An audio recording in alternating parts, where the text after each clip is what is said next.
Juiz de Fora vai sediar nesta semana o terceiro Fórum Ambiental e Florestal. O evento vai contar com a participação de executivos e especialistas de referência internacional para debater sobre as práticas, tecnologias e modelos de gestão sustentável.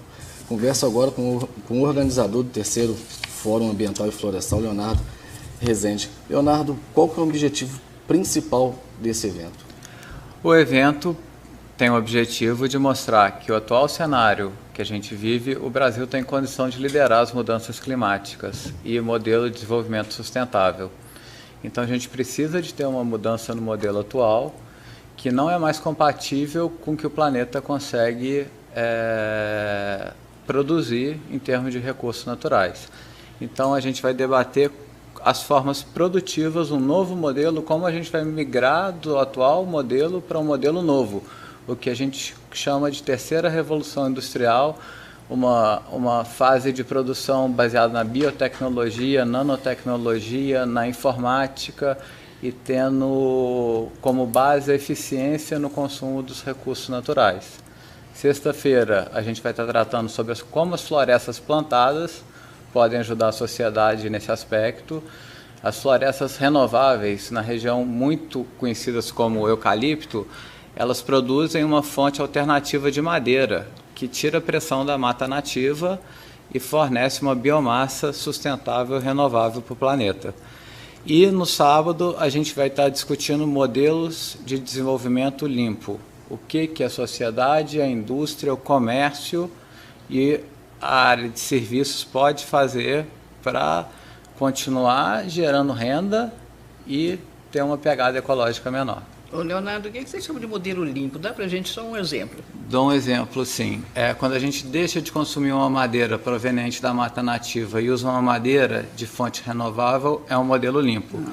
Quando a gente compra uma geladeira ou um aço feito de carvão proveniente de madeira de reflorestamento e não de carvão de mineração, a gente está tendo um produto que gera menos impacto ambiental, ele gera menos gases de efeito estufa. Quando a gente compra uma camisa que ao invés de consumir 200 litros de água para ser feita, ela consome 100, isso é um modelo de desenvolvimento limpo. Então, basicamente, é tudo que consegue reduzir o consumo de recursos naturais. Hoje é defendido por 99% de todos os pesquisadores cientistas, que o perfil de consumo médio do planeta necessita de 1,5 vezes os recursos naturais que o planeta pode nos fornecer. Ou seja, a gente está numa rota de colapso. A população vem crescendo em larga escala, isso só tende a piorar. Em 2050 a gente vai precisar de 2,5 vezes a capacidade do planeta. Se a gente não rever o atual modelo baseado no uso excessivo de combustíveis fósseis para um modelo mais limpo, a gente vai ter cada vez mais cenários ambientais catastróficos, escassez de chuva, frio extremo, como a gente vem notando uma maior frequência na incidência deles. Leonardo, e qual a consciência das indústrias, do comércio e do povo em geral em relação a esse gasto e principalmente como é feito um material desse? Como é que o povo vai conhecer isso? Eu acho que estava todo mundo na zona de conforto até chegar essa primeira crise hídrica, falando regionalmente do Brasil. A gente sabia do problema, todo mundo entendia que a poluição estava aumentando, mas nunca tinha atingido diretamente. Acho que a crise hídrica tirou a gente da zona de conforto no Brasil. Assim como a poluição extrema do ar na China, em Pequim, tirou o governo da China da zona de conforto. A crise hídrica na Califórnia também mexeu com os Estados Unidos. Então, a partir do momento que a pessoa ela sofre com a escassez, ela vai ter uma motivação de mudar. Então, acho que esse é o lado muito bem-vindo dessa crise ambiental. A gente ainda tem uma janela de oportunidade de que esse aquecimento global se estabilize em 2 graus. Para isso, a gente tem que começar a mudar o nosso perfil de compra. O poder está no consumidor. Quem vai liderar isso não vai ser a política nem a indústria. quem vai fazer essa força girar vai ser o consumidor ao escolher os produtos através de um rótulo e produtos mais eficientes ambientalmente. Eduardo, é esse o tema da sua palestra? Não, na verdade, eu vou falar um pouco sobre a importância da água e aí da relação das florestas com a água. Nós temos uma implicação direta aí do histórico de desmatamento do país, desde a chegada dos portugueses aqui, e que continua, ainda temos uma situação bastante difícil, principalmente na região sudeste, em relação à cobertura florestal. E aí sim, até colocando, Jorge, como você tinha falado, a questão das florestas, tanto de produção quanto as florestas nativas, tem uma implicação significativa sobre a produção de água, sobre a qualidade e quantidade, um aumento de quantidade e melhoria na qualidade das águas. As pessoas acham que precisa chover para regularizar o abastecimento de água. Não é só isso, né? Na verdade, isso é um fator, né? Precisa chover, mas a gente precisa, tem muita gente que fala, vamos aumentar os reservatórios de água. Não adianta ter reservatório se a água não entra. Pois é. A gente precisa ter reservatórios para os casos de crise, mas precisa chover, e o equilíbrio de ter mais ou menos chuva tem a ver com diversos aspectos, entre eles a conservação do meio ambiente das áreas florestais, principalmente nas regiões de cabeceira dos cursos d'água, nas regiões nascentes e de recarga hídrica, como a gente costuma chamar. Eduardo, é possível afirmar que o governo federal já sabia que o Brasil iria passar por uma crise hídrica igual está passando agora, ou isso veio realmente no susto? Não, ninguém podia afirmar categoricamente isso. Nem se você pegar o INPE, os maiores especialistas aí em climatologia, eles não tinham uma previsão de um acontecimento dessa monta agora. O que a gente sabia e poderia estar trabalhando já há mais tempo, com mais ênfase, é exatamente que a conservação florestal, por exemplo, é uma coisa necessária. A gente sabe que existe isso. O governo no estado de Minas, por exemplo, tem diversos programas de reflorestamento da Mata Atlântica, por exemplo, aqui na nossa região, ou dos Cerrados. A gente tem programas no Comitê de Bacia para recomposição de áreas de nascentes. Existem os programas federais, acabou de ser aprovado agora o novo Código Florestal, que obriga a recomposição das áreas consideradas de preservação permanente, que são as áreas de recarga hídrica, são as áreas dos mananciais, no entorno dos cursos de água, etc. Então, existem programas para aumentar essa eficiência em termos de produção de água, que a gente fala, e de conservação da água, onde ela deve estar na superfície da terra. Agora, a gente não tem como controlar a água na atmosfera. A gente sabe, hoje se fala nos rios atmosféricos, a água está sendo transportada no ar, como é transportada sobre a terra e sob a terra. E a gente não sabe exatamente onde ela está o tempo todo. Isso a gente precisa estudar mais. Acho que esse é um dos efeitos agora imediatos e uma consequência natural da crise. Nós vamos precisar pesquisar e aprender muito mais sobre a água aqui no planeta. Leonardo, em relação ao comportamento, principalmente das indústrias, com o meio ambiente, a gente percebe, existem muitos programas dentro dessas indústrias que muitas vezes são ou marketing ou até para segurar algum certificado de ISO, mas efetivamente não se aplica à realidade desse programa. Como é que está sendo a consciência e se essas empresas vão estar nesse fórum da região? Algumas empresas vão estar no fórum, a ArcelorMittal é uma delas, que tem uma campanha muito atuante no meio ambiente. Algumas empresas têm mais foco, outras menos foco. Algumas empresas, indústrias já estão com isso no DNA, que tem que ter uma conservação, outras andam na navalha da lei, fazendo o mínimo necessário para não serem autuadas. A gente tem todo tipo de realidade em Juiz de Fora, na Zona da Mata, em Minas, Brasil e mundo. Isso vai ser acelerado com o aumento das mudanças climáticas. Então, essa consciência está vindo desde para a dona de casa, para como você faz seu supermercado, para a indústria, como produz, e para todo mundo numa crescente. Leonardo, por que você está fazendo o terceiro fórum? Deu tão certo assim? Deu muito certo. Está dando resultado mesmo?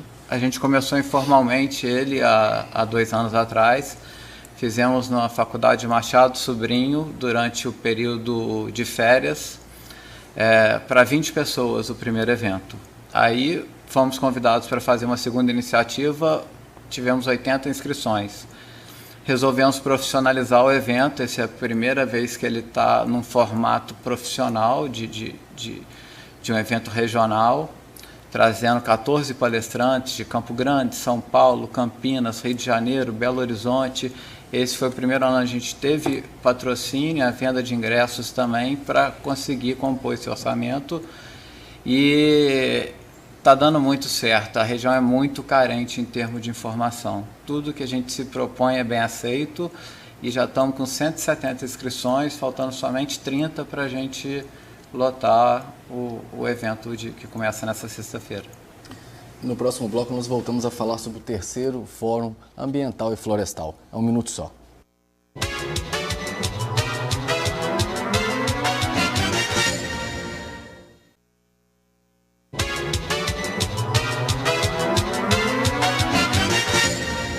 Estamos de volta com a mesa de debates pela TVE Juiz de Fora.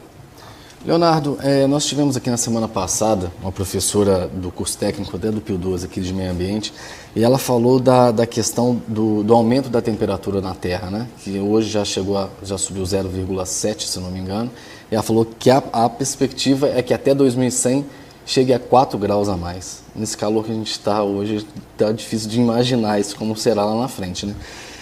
Tem como a população, a sociedade, contribuir para que isso não aconteça de uma forma tão intensa assim? A única forma que a gente tem de contribuir é ter uma pegada ecológica menor, uma pegada de carbono menor. É você utilizar menos combustíveis fósseis, é você utilizar produtos mais recicláveis, é você destinar os seus resíduos de casa para uma compostagem. Então, óbvio, todo mundo tem como contribuir, essa mudança parte do consumo da população. Então, é muito importante que a gente aumente essa consciência. 2 graus já está contratado, a gente já tem um aumento de 2 graus tido como certo. A gente vive uma época que a gente tem que responder quantos graus a gente quer aumentar, se a gente quer chegar a 4, a 6 e como a gente vai lidar com as consequências desse aquecimento. Pois é, mas esse aquecimento tem muito a ver com essa falta de colaboração também de grandes potências, não é? China, aquele tratado de Kyoto que a China não assinou, né? Os Estados Unidos quer se submeter também, e são grandes poluidores do meio ambiente. Uhum. Como é que está agora essa situação desse protocolo? Eles vão aderir a esse protocolo? Você tem informação sobre isso? Porque a situação ficou tão séria que tem que fazer alguma coisa a mais, né? A princípio, eles não vão aderir ao protocolo de Kyoto, mas eles assinaram acordos bilaterais mudando a estrutura de emissão deles de gases do efeito estufa. O problema é tão sério na China que eles fecham as escolas das crianças alguns dias por conta do ar estar ruim. Então, tanto a China quanto os Estados Unidos já estão focados em emitir menos poluentes. Nós tivemos um problema desse aqui no Brasil, no interior de São Paulo, lembra? E como é que foi resolvido lá? E foi um exemplo, e não serve isso para modelo? Eu pediria até para o Eduardo falar sobre esse exemplo, que ele já participou mais acompanhou mais a história de Cubatão. Não foi, Eduardo? Não teve na década de 80, Cubatão foi um exemplo de poluição atmosférica, né? Na verdade, essa é uma questão que a gente ainda tem muito que aprender também. A questão da poluição atmosférica talvez esteja no último lugar dos estudos e das pesquisas. Nós estamos chegando por último nisso. Nós já estudamos muito o solo, muita água, mas o ar precisamos aprender mais. E a questão de Cubatão, na verdade, foi uma ação que ainda continua a acontecer no Brasil e no mundo inteiro, no setor industrial principalmente. É uma cidade extremamente industrializada, com fortes emissões de gases de efeito estufa, tinha um problema de ilha de calor e de concentração lá de gases poluentes, que foi revertida com instalação de filtros, sistemas de tratamento, menor emissão de poluentes e tratamento deles, né, atmosféricos, e também líquidos, efluentes líquidos, que aí poluíram menos os cursos de água. Isso é uma coisa que já vem acontecendo na indústria brasileira, existe um processo relativamente acelerado nesse setor. O setor industrial talvez seja um dos que esteja mais avançado. A gente precisa melhorar muito a qualidade do ar, da água e do solo na região urbana, e principalmente no setor rural, que aí talvez o fórum tenha a sua parcela, né? Na verdade, quando a gente fala é o consumidor aqui atrás do balcão, que compra o produto ecologicamente correto, né, o produto que polui menos o meio ambiente, mas a gente precisa também produzir esse produto que polua menos o ambiente. E essa é uma questão pontual. E verdade, divulgar mais também, né? O consumidor precisa saber qual é o produto e precisa chegar a ele esse produto. Né, que eu falei no início, ele não sabe como é que o consumidor, lá na ponta, né, Leonardo apontou, como que ele vai saber como é produzido aquilo, que ele não tem conhecimento. Realmente nós não temos esse conhecimento, né, uma coisa para saber, na hora da compra, avaliar isso. Então, nesse caso específico aqui do fórum, né, a gente tem que lembrar que a produção de madeira sustentável, da madeira objeto de produção, né, sustentável, que eu posso reflorestar, como é o caso do eucalipto, é uma alternativa que nós encontramos no Brasil já há 3 ou mais décadas, que isso vem crescendo, na verdade mais do que isso até, mas cresceu muito nas últimas 3 ou 4 décadas. Que atende diretamente às usinas. A gente responde, não, aqui em Minas para a siderurgia. Mas a gente tem que lembrar que em São Paulo é celulose. E a celulose está lá dentro da fralda descartável, está lá nas fibras que são utilizadas em tecidos, agora, no papel. Qual é o ciclo dessa plantação? O eucalipto, você planta, colhe, parece que 6 anos, né? Como é que fica o solo com isso? O Leonardo é o especialista. E aí? Como é que fica esse ciclo de... Eu vejo benefício em relação à área reflorestada com eucalipto do que a área de pecuária de corte ou a área de soja e de milho. A gente hoje tem que abastecer 7 bilhões de habitantes no planeta, que vão chegar a 19 bilhões em 2050. Não é viável isso sem produção em escala e sem a monocultura. Toda monocultura a gente tem alguma perda que a gente tem que assumir com ela, tomando alguns cuidados. Mas a floresta ela favorece a infiltração de água no solo, recarga do lençol freático e produção de água dos mananciais que a gente tanto precisa nessa época. Ao contrário das culturas anuais que revolvem a terra para se plantar, como é a cultura dos grãos, a gente tem maior perda de terra por processo de lixiviação, erosão, escorrimento superficial que vai para o leito, curso de água. A gente tem uma utilização muito maior de adubos e defensivos agrícolas, que são os herbicidas, que também têm a sua contrapartida. Então, eu acho que as florestas, dentro de todas as monoculturas, elas estão posicionadas como as mais eficientes e com menor dano ao meio ambiente. Leonardo, você não acha que falta um pouco de informação sobre o crédito de carbono e sobre a distribuição de mudas? A gente tem informações que muitas vezes são disponibilizadas quantidades enormes de mudas, até pagando alguma multa, alguma penalidade com relação ao meio ambiente, e essas mudas acabam se perdendo por falta de divulgação de interessados em implantá-las. Eu gostaria que você falasse um pouco sobre o crédito de carbono e sobre essas mudas, o que poderia ser feito para que elas realmente fossem plantadas, que elas são produzidas, mas acabam morrendo antes de ir para o solo. Obrigado, Luiz. O crédito de carbono é uma ferramenta fantástica que foi lançada há 10, 15 anos atrás e que teve um crescimento muito acelerado. E ele parte da premissa de que quem polui mais poderia compensar suas emissões comprando crédito de exatamente modelos de desenvolvimento limpo. Uma empresa que trocasse um filtro e que emitisse 50% a menos de CO2 ou metano ou dióxido de carbono transferiria esses créditos para os países que tiveram signatários do protocolo de Kyoto, que teriam suas metas de redução. O crédito de carbono perdeu um pouco a força com a crise de 2010. As empresas hoje estão muito mais preocupadas em se manter vivas e não quebrarem, em fecharem um balanço no azul, do que em adquirir esses créditos. O movimento continua, ele é consistente dentro da ONU, dentro de todos os comitês ambientais que a gente tem, painel de mudanças intergovernamentais, de mudanças climáticas, e ele vai ser novamente acelerado aqui com o advento da intensidade dos eventos extremos que a gente está tendo.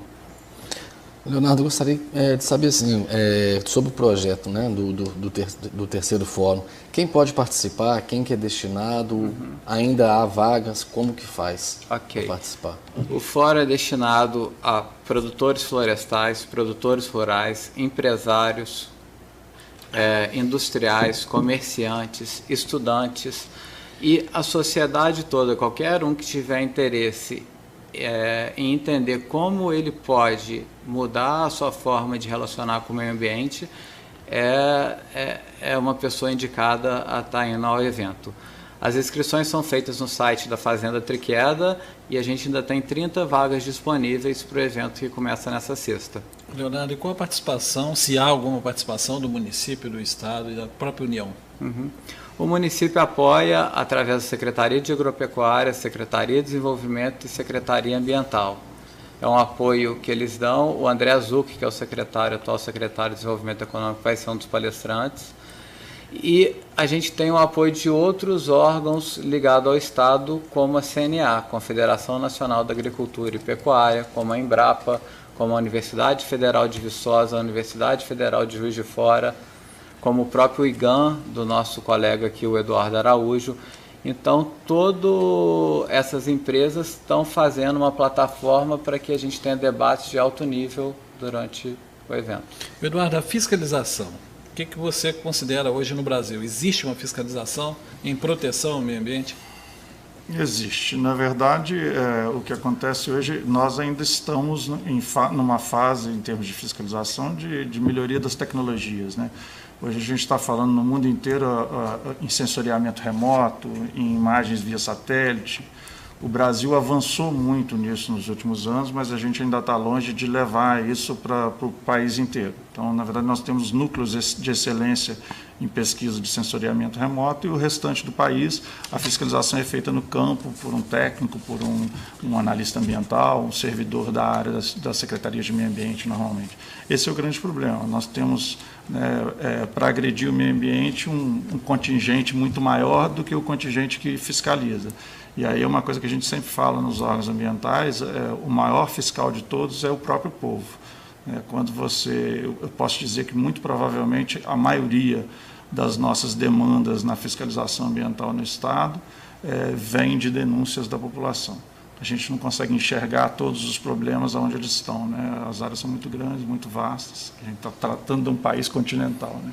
Isso é muito complicado. Então, quem quiser participar, então, é só entrar no site da fazendatriqueda.com.br www.fazendatriqueda.com.br. Tem algum telefone de contato? Tem, o 32-8846-7487. 8846-7487. Tá certo, eu gostaria de agradecer a participação de vocês aqui na mesa de debates.